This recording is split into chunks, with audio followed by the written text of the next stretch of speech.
May I come in, sir? Yeah. Good evening, sir.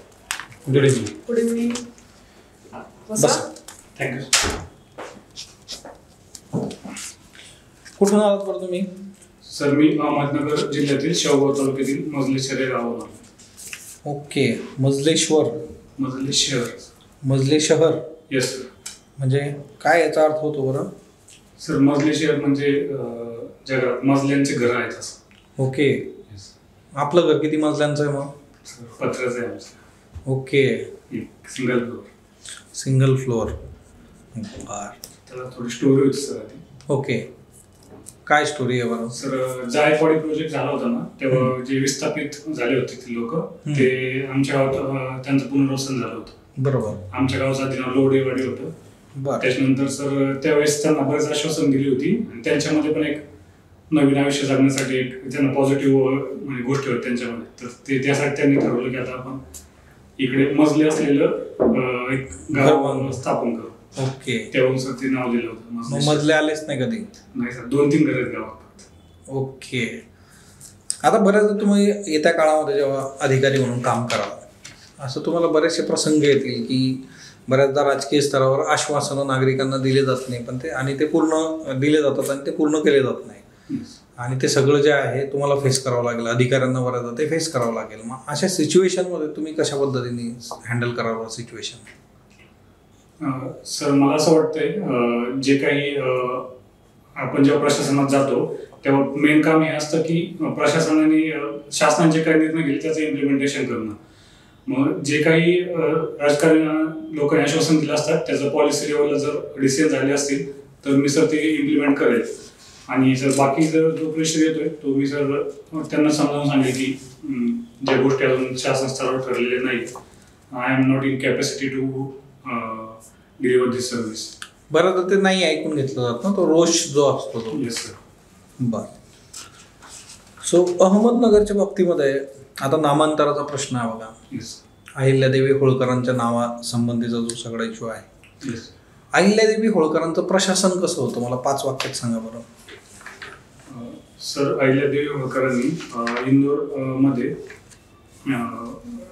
जे काही होळकर संस्थान होतं त्या ठिकाणी सर अतिशय त्यांचे पती वारल्यानंतर व्यवस्थित असे राज्यकारभार चालवला. त्या सर न्यायदानासाठी प्रसिद्ध होत्या.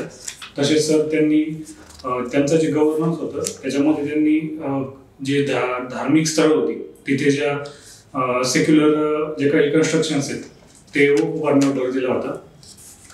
सोबतच सर असं म्हटलं सर त्यांनी की त्यांच्या जेव्हा न्यायदानाचा विषय आला आणि कन्फ्लिक्ट ऑफ इंटरेस्ट इश्यू आला तर त्यांनी त्यांच्या मुलाला पण शिक्षा दिली होती. 2014 मध्ये तुम्ही इलेक्ट्रॉनिक्समध्ये बी केलेलं आहे. येस. आता 2023 आहे बाबा. येस. नियर अबाउट 9 वर्ष झालेली आहे. काय केलं बरं या 9 वर्षांमध्ये? सर मी सुरुवातीला UPSCचा अभ्यास केला 6 वर्ष. ओके. ऑप्शनल कुठला होता तुमचा? Political science. Okay. Sir central arm police फोर्सच्या 2 इंटरव्ह्यू दिले आहेत आणि सर राज्यसेवेचा माझा 3रा इंटरव्ह्यू आहे.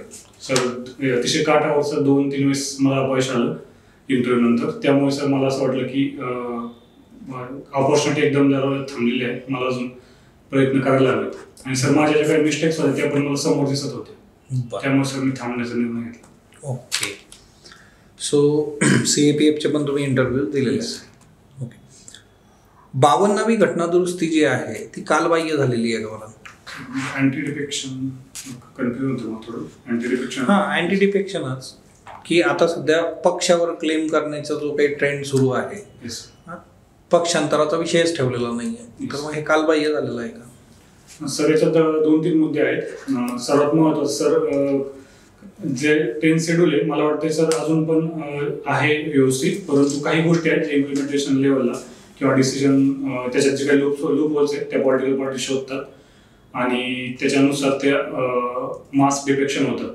सर मला वाटतं याला कायदा कितीही केला जसं अँटी डिफेक्शन लॉ आपण स्ट्रॉंग करत जाऊ तसं जे आपले रिप्रेझेंटेटिव्ह आहेत यांचं फ्रीडम ऑफ स्पीच आणि एक्सप्रेशन मध्ये येते तेव्हा मला वाटतं सर अजून स्ट्रॉंग करण्यापेक्षा पॉलिटिकल पार्टीजने स्वतःच यासाठी इनिशिएटिव्ह घेतले पाहिजेत sir. Specially sir internal democracy पार्टीमध्ये आले पाहिजेत म्हणजे या गोष्टीला सर आळा घालते. ओके. तुमचं जे घर आहे त्याच्या शेजारी एक गणपतीचं मंदिर आहे. Yes ma'am. काय वैशिष्ट्य आहे त्याचं गणपतीचं त्या? मॅम वैशिष्ट्य मॅम असं स्पेशल असं काही नाही. जे सेंट्रल एक चौक आहे आमच्या इथे, तिथे आधीपासून आम्ही लहानपणापासून गणपती बसवायचो. त्याच्यानंतर मॅम आता आम्ही ते मंदिर कन्स्ट्रक्ट केलं आहे. अच्छा, तो उजव्या सोंडेचा आहे की डाव्या सोंडेचा आहे? डाव्या सोन्याचा. डाव्या सोंडेचा आहे. उजव्या सोंडेच्या गणपतीचं काय असतं रिलेव्हन्स? सॉरी मॅम, मला याच्याबद्दल नाही. तुम्ही ऐकलं नाही त्याच्याविषयी काय? मी ऐकलं होतं पण आता विसरलो. बरं. तुम्ही CABF चे पण 2 इंटरव्ह्यूज दिलेले आहेत. Yes ma'am. कुठल्या वर्षी दिले होते ते? सर सॉरी मॅम, 2019 आणि 20 मध्ये. 19 and 20. नक्सलिझम आणि टेररिझम याच्यात काय फरक आहे? मॅम नक्षलिझम हा एक आयडिओलॉजीने प्रेरित आहे, ज्यात मार्क्सिस्ट आयडिओलॉजीचं एक किंवा माओइस्ट आयडिओलॉजीने प्रेरित होऊन नक्षलिझम, ज्याच्यामध्ये मेन मोठं त्यांचा हा होता की आहे ती सत्ता उलटून टाकणे आणि सत्ता उलटून टाकल्यानंतर एक कम्युनिझमचं राज्य स्थापित करणे. तर थोडासा आयडिओलॉजिकल बेस होता. आणि दुसरी गोष्ट ही होती की सुरुवातीच्या काळामध्ये लोकांचा जो मास सहभाग आहे तो आदिवासींचा जास्त प्रमाणात होता. आणि मॅम टेररिझमचं बघितलं गेलं तर टेररिझम शक्यतो इंडियामध्ये एक स्टेट स्पॉन्सर टेररिझम राहिलेला आहे, ज्याच्यामध्ये एक आयडिओलॉजी आहे, पण आयडिओलॉजीपेक्षाही कुठेतरी व्हायलन्सचा जास्त प्रमाणात वापर करून जी इंडियाची सॉव्हरेनिटी आणि इंटिग्रिटी याला डायरेक्ट धोका पोहोचवणे असं आहे. CAPF च्या ज्या 5 सर्व्हिसेस आहेत त्याकडे तुम्ही प्रेफरन्स दिला असेल, तो प्रेफरन्स काय होता, कसा होता? मॅडम CRPF हा पहिला प्रेफरन्स होता. त्याच्यानंतर बॉर्डर सिक्युरिटी फोर्स, त्याच्यानंतर SSB, त्याच्यानंतर CISF आणि ITBP. CISF सुद्धा 4था प्रेफरन्स होता. जनरली तो सगळ्यांचा पहिला असतो. असं का बरं? मॅम मी जेव्हा प्रेफरन्स द्यायचे होते त्यावेळेस एक तर प्रेफरन्स देणं मस्ट होतं, म्हणजे काहीतरी रँकिंग करायची होती. त्यावेळेस मी या 5 पोस्टमध्ये गोष्टी बघितल्या. तर CRPF ही जी पोस्ट आहे ही अनेक ठिकाणी काम करायला चान्स भेटतो. नक्षलिझम, जम्मू काश्मीर टेररिझमच्या अगेन्स्ट लढायला किंवा बाकी. ती तुम्हाला रिस्की नाही वाटली का? तितकीच रिस्की पण आहे ती. येस मॅम, रिस्क तर मॅम सगळ्याच पोस्टमध्ये आहे.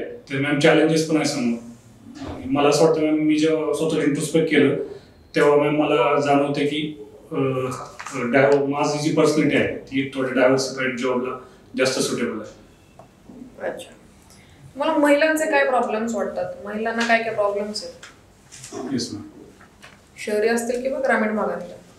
मॅम सर्वात मोठा प्रॉब्लेम हा वाटतो की मॅम जे सोसायटीमध्ये पॅट्रियार्की आहे तो या सगळ्या प्रॉब्लेमचं मूळ आहे. त्याच्यानंतर त्याच्यापासून जे काय प्रॉब्लेम्स तयार झाले, जसे की अनेक ठिकाणी नोकऱ्यांना डिस्क्रिमिनेशन होत आहे, रिप्रेझेंटेशन महिलांचं तेवढं नाही आहे पॉलिटिक्समध्ये. त्याच्यानंतर जिथे जे रिप्रेझेंटेशन आहे तिथे त्यांना त्या प्रमाणात अधिकार भेटत नाही. सोबत मॅम महिलांच्या हेल्थ इश्यू आहेत. जवळपास 50% जास्त महिलांना ॲनिमियाग्रस्त आहेत इंडियामध्ये. आणि असं एक सोसायटी स्त्रिया म्हणजे घर आणि पुरुष म्हणजे बाहेर काम असं जवळपास एक डिवाइड झालेलं काही प्रमाणात आढळतं. You are unmarried. Yes, ma'am. What are your expectations from your would-be life partner? Ma'am, मी असा विचार केला होता की सर्वात महत्त्वाचं म्हणजे आमचे विचार हे जुळायला हवेत. नाही जुळले तर ॲटलिस्ट मॅम जी फ्लेक्झिबिलिटी आहे विचारांमध्ये ती असायला हवी. आणि तेच मॅम ॲडजस्टमेंट करणारी एक ॲटलिस्ट बेसिक गोष्टी शिकलेली. तुमचे विचार कुठल्या फील्डवर जुळायला पाहिजेत? कुठल्या फील्डमधले विचार जुळायला पाहिजेत? किंवा तुम्ही ते टॅली कसं करणार की आपले विचार जुळतायत की नाही जुळतायत? मॅम मला वाटतं काही ज्या कॉन्स्टिट्यूशनच्या जे व्हॅल्यूज आहेत त्या प्रायव्हेट लाईफमध्ये पण दिसतात. जसं की टॉलरन्स आहे, दुसऱ्याबद्दलचं मॅम प्रेम आहे, किंवा ज्या इमोशन्स आहेत त्या कोणत्या डायरेक्शन्सला आहेत, ह्या गोष्टी आहेत. अच्छा, तुम्ही स्टेट सर्व्हिसेसचे पण याच्यात 2 इंटरव्ह्यूज दिलेले आहेत.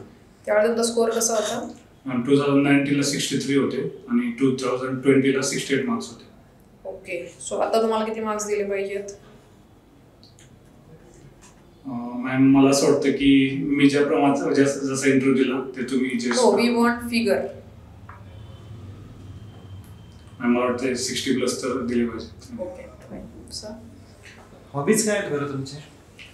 सर माझी हॉबी आहे कबड्डी, गोट रायडिंग आणि जिओ पॉलिटिक्स रिलेटेड न्यूज बघणे आणि त्या रिलेटेड व्हिडिओ बघणे. अच्छा, कबड्डी तुम्ही फक्त बघता की खेळता? बरं खेळतो. खेळता. Yes. बरं काय मेजरमेंट असतं बरं ग्राउंडचं? सर 13x10 मीटर असतं. अच्छा. त्याच्यामध्ये बरं, कबड्डीला ज्या प्रमाणात ग्लॅमर मिळायला पाहिजे किंवा जसं क्रिकेटला मिळतं तसं मिळत नाही, ठीक आहे, काय कारण आहेत बरं त्याची? हा तर आपल्या मातीतला खेळ आहे, Yes, बरोबर? सर 2-3 गोष्टी आहेत. क्रिकेटची जर कम्पॅरिझन करायचं म्हटलं तर क्रिकेट हा खेळ एक ब्रिटिशांच्या राजवटीनंतर आपल्याकडे आला होता. त्यामुळे सर ऍक्टिव्ह लेवल त्यासाठी प्रयत्न झाले होते त्यावेळेस. आणि कबड्डी हा जो खेळ आहे याला हा देशी खेळ होता. त्यामुळे सर त्याला हळूहळू जो ग्लॅमर भेटायला पाहिजे होता तो हळूहळू भेटतोय. सर आय थिंक 2018 मध्ये अशी सिच्युएशन आली होती की मॅच दोन्ही मॅच सोबत सुरू होत्या. त्यावेळेस प्रो कबड्डीची मॅच होती, तिला जास्त प्रेक्षक होते. म्हणजे लोकांच्या मनात आहे कबड्डी, पण जो प्लॅटफॉर्म भेटायला पाहिजे तो भेटत नव्हता. तो आता रिसेंट प्रो कबड्डी मधून भेटतो मला असं वाटतंय. आणि दुसरं सर की जे बाकीचे काही स्ट्रॉंग कंट्रीज आहेत ह्या जर खेळत असेल तर त्या खेळाला जास्त रिकग्नाइज केलं जातं, असं एक कला आहे. त्यामुळे कबड्डीचं सर अजून थोडा वेळ लागेल. ठीक आहे. जिओ पॉलिटिकल गोष्टींचं रीडिंग करतात तुम्ही असं सांगितलं. व्हिडिओ बघतो आणि व्हिडिओ बघतात. कुणाचे व्हिडिओ बघतात बरं? सर प्रशांत धवन म्हणून आहेत, अच्छा. त्यांचं एक बघतो. बाकी सी राजा म्हणून यांचे आर्टिकल वाचतो. बरं, आणि तुम्ही सांगितलं की पुस्तकं पण वाचतात. रिसेंटली कुठलं पुस्तक वाचलंय बरं ह्या टॉपिकवरचं? सर पुस्तक नाही वाचलं.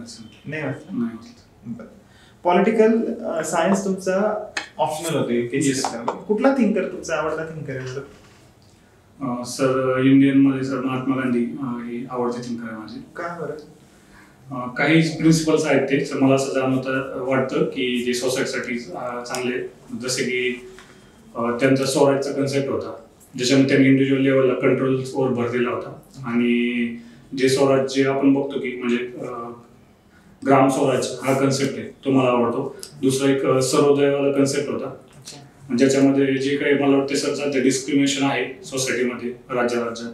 सर्वोदयाची कल्पना त्यांना कुठलं पुस्तक वाचायला मिळाली ते बरं? मला असं वाटतं अंटू दिस लास्ट ओके, या पुस्तकातून त्यांना मिळालं. हां बोला, तुम्ही कंटिन्यू करा. सर्वोदयाचं काय? सर्वोदयामध्ये त्यांनी 2 कन्सेप्ट दिलेत. एक आहे ब्रेड लेबर आणि दुसरा ब्रेड लेबर मध्ये सर की जे एखादा मॅन्युअल वर्क आहे त्याचा रिस्पेक्ट दुसरा माणूस तेव्हाच करू शकतो जेव्हा तो स्वतः त्या जागेवर जाऊन काम करेल. आणि गांधीजींनी रामराज्याची सुद्धा संकल्पना मांडली, काय होती बरं ती? राम राज्यामध्ये सर असं होतं की जे काही व्हिलेज लेवलला आहे सगळ्यात महत्वाचं की जे काही स्टेट कंट्रोल आहे तो कमी करायचा किंवा स्टेटलेस सोसायटी त्यांनी विचारात घेतली होती.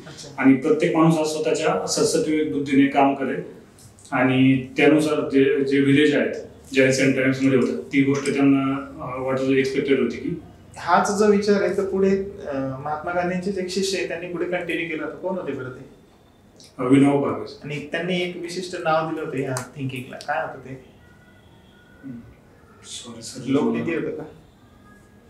सॉरी सर मला. बरं ठीक आहे. आणि वेस्टर्न कुठला पॉलिटिकल थिंकर आवडतं तुम्हाला? सर वेस्टर्न मध्ये सर जवळपास बरेच थिंकर आहेत, त्यातल्यापैकी छोट्या गोष्टी आवडतात. त्यात जर बोलायचं म्हटलं सर जे स्मिथ. अच्छा, का आवडतं बरं? काय सर त्यांच्या जे काही लिबर्टीच्या डेमोक्रेसीचे कन्सेप्ट आहेत ते मला आवडतात. आणि 1-2 गोष्टी पण ज्या मला खटकतात थोड्या. स्वातंत्र्य आणि स्वैराचार काय फरक असतो बरं या 2 गोष्टींमध्ये? मला असं वाटतं एका लिमिटमध्ये सोसायटीला हार्म न करता जेव्हा आपण आपले अधिकार उपभोगतो, जे स्वातंत्र्य फील करतो त्याला म्हणजे बंधन असल्यानंतर जे आपण उपभोगतो freedom, reasonable restrictions. Yes. Okay, हां. आणि स्वैराचार मध्ये सर की आपण ज्या गोष्टी लिमिट आहे की आपल्या ज्या नीड्स आहेत नीड्सपेक्षा ग्रेडवर फोकस करतो, मटेरियलिस्टिक गोष्टी जास्त येतात आणि कायदा मोडण्याच्या दृष्टिकोनातून बऱ्याच आपल्या गोष्टी घडू शकतात किंवा सोसायटीला हार्म होऊ शकतात. ओके, ठीक आहे सर. बरं, तुम्ही गोटचा उल्लेख केला होता. येस. शेळ्यांचे काही प्रकार सांगू शकता का, जाती तुम्ही? Yes sir. कुठल्या? उस्मानाबादी शेळी आहे sir, Sangamneri, Surti, Jamunapari, sir African bore आहे. आफ्रिकन बोर आहे मूळचं कुठलं हे बरं ब्रीड? सॉरी सर, नाही माहिती. आफ्रिकेतलं आहे का? सर मला एक्झॅक्ट आठवत नाही, पण आय थिंक युरोपमधून तिकडे काही क्रॉस ब्रीडिंग म्हणून त्या गोष्टी झाल्या, पण मला एक्झॅक्टली मला एक गोष्ट सांगा, आपण बाहेरून शेळीला आयात करू शकतो का भारतामध्ये? Yes sir. करू शकतो. येस आफ्रिकन बोर आणू शकतो भारतात? Yes sir. Confirm? Yes sir. पुण्यामध्ये सर एक फार्म आहे, त्यांनी तो प्रयोग केलेला आहे सर. पुण्यात कुणी? सर निमन फार्म म्हणून आहे. निमकर फार्म? सॉरी तो फलटणमध्ये आहे बघा. Yes sir. फलटण कुठं आहे? सातारामध्ये. ओके, चालेल, येऊ शकता तुम्ही. Best of luck. Thank you sir. Thank you ma'am. Have good day.